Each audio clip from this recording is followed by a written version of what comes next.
దేవుని నామమునకు మహిమ కలుగును గాక. ఈ ఉదయకాల సమయంలో మరొక మిషనరీ గురించి మనము తెలుసుకొని దేవుని నామాన్ని మహిమపరచుకుందాం. ఈ యొక్క మిషనరీ యొక్క పేరు జాన్ డి బ్రిటో. ఈయన 1647 సంవత్సరంలో మార్చి 1వ తేదీన పోర్చుగల్లోని లిస్బన్ అనే ఒక ప్రాంతంలో జన్మించడం జరిగింది. ఈయన యొక్క తండ్రి పేరు సాల్వడార్ డి బ్రిటో.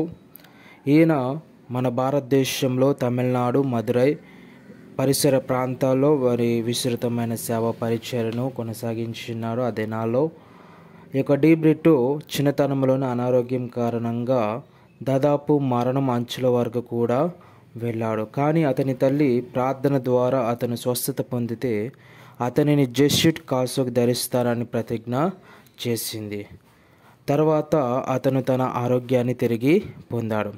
1662లో జెస్యూట్లో చేరి ప్రసిద్ధ కోయింబ్రా విశ్వవిద్యాలయంలో చదువుకున్నాడు. అతనికి కేవలం 15 సంవత్సరాలు అతను క్లాసిక్లను చదివాడు. ఆరోగ్య సమస్యల కారణంగా అంతరాయం కలిగింది. తర్వాత తత్వశాస్త్రం కూడా అభ్యసించినాడు. 1668లో ఆయన సుపీరియర్ జనరల్కు లేఖ రాసి నేను తూర్పు ప్రాంతానికి మిషనరీగా పంపమని కోరాడు. కానీ ముందుగా వేదాంత శాస్త్ర పూర్తి చేయాల్సి వచ్చింది. ఆయన ఫిబ్రవరి 1673లో సన్యాసం స్వీకరించారు. మార్చి మధ్యలో లిస్బన్ నుండి గోవాకు బయలుదేరి మరుసటి సెప్టెంబర్లో చేరుకున్నారు. ఆయన గోవాలో మరింత వేదాంత శాస్త్రం అభ్యసించారు మరియు ఉపాధ్యాయుడిగానే ఉండాలని కోరారు. కానీ ఆయన మిషనరీగా ఉండాలని మరియు బలిదానం యొక్క కీర్తిని కోరుకోవాలని కోరుకున్నారు. మినిస్ట్రీలో ఆయన పడిన యొక్క కష్టాలు మనం చూసుకున్నట్లయితే ఫాదర్ డి బ్రిటో మదురైలో కోలి మరియు తట్టువంచేరి ప్రాంతంలో పనిచేశారు. అతను భారతదేశ కుల వ్యవస్థను అధ్యయనం చేసినప్పుడు చాలామంది క్రైస్తవులు అత్యల్ప మరియు అత్యంత నీచమైన కులానికి చెందిన వారని కనుగొన్నాడు. క్రీస్తు సువార్త అగ్ర కులాల వారికి కూడా ప్రకటించాలని భావించి అతను భారతీయ సన్యాసి అనగా పండారస్వామి అయ్యాడు.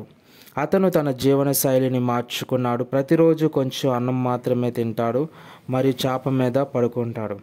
ఎర్రటి అంగి మరియు తలపాగా ధరించాడు. అతను అరణ్యంలో ఒక చిన్న ఆశ్రయాన్ని ఏర్పాటు చేసుకున్నాడు మరియు కాలక్రమేణా పండారస్వామిగా అంగీకరించబడ్డాడు. అతని ప్రసిద్ధి చెందడంతో అనేకులు క్రీస్తుని సొంత రక్షకునిగా అంగీకరించారు. 11 సంవత్సరాలు ఆ మిషన్లో పనిచేసిన తర్వాత అతను మదురైలో ఉన్నత పదవిని పొందాడు. కానీ అతను అత్యున్నత కులానికి చెందిన బ్రాహ్మణుల నుండి శత్రుత్వానికి గురయ్యాడు. మినిస్ట్రీలో ఆయన పొందిన అనుభవాలు మనం చూసుకున్నట్లయితే 1686లో బ్రిటో మరియు కొంతమంది కేటచిస్టులను సైనికులు బంధించి భారీ సంఖ్యలతో బంధించారు. 1 నెల జైలులో గడిపి అనేక విధాలుగా బెదిరించారు. తర్వాత జెస్యూట్ బందీని విడుదల చేశారు.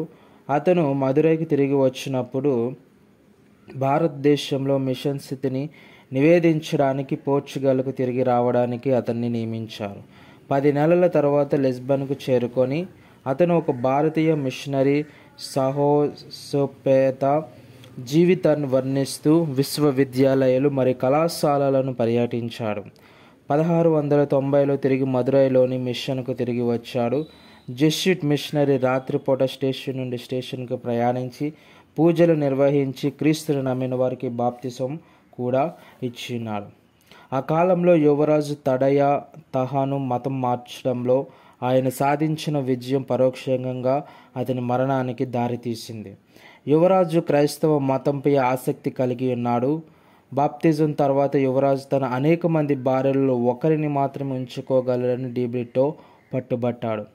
అతను ఈ షరతుకు అంగీకరించాడు. విడిచిపెట్టబడిన భార్యలలో ఒకరు పొరుగు రాజ్యానికి సంబంధించిన రాజుగారి మేనకోడలు. ఫిర్యాదు మేరకు బ్రిటో మరియు మత బోధకులను బంధించి రాజధాని రామ్నాడ్కు తరలించారు. అక్కడి నుండి అతని తీరం వెంబడి 30 మైళ్ళ ఉత్తరాన ఉన్న ఒరూర్ అనే గ్రామానికి తీసుకుని వెళ్ళారు. 1693 ఫిబ్రవరి 4న ఆయన ఉరి తీయబడ్డాడు. బ్రిటోను పోప్ పియస్ 9 1853 ఆగస్టు 21న బీటిఫై చేశారు. 1947 జూన్ 22న పోప్ పియస్ 12 ఆయనను సెయింట్గా ప్రకటించారు. సెయింట్ జాన్ డి బ్రిటో పండుగ రోజు ఫిబ్రవరి 4న జరుపుకుంటారు.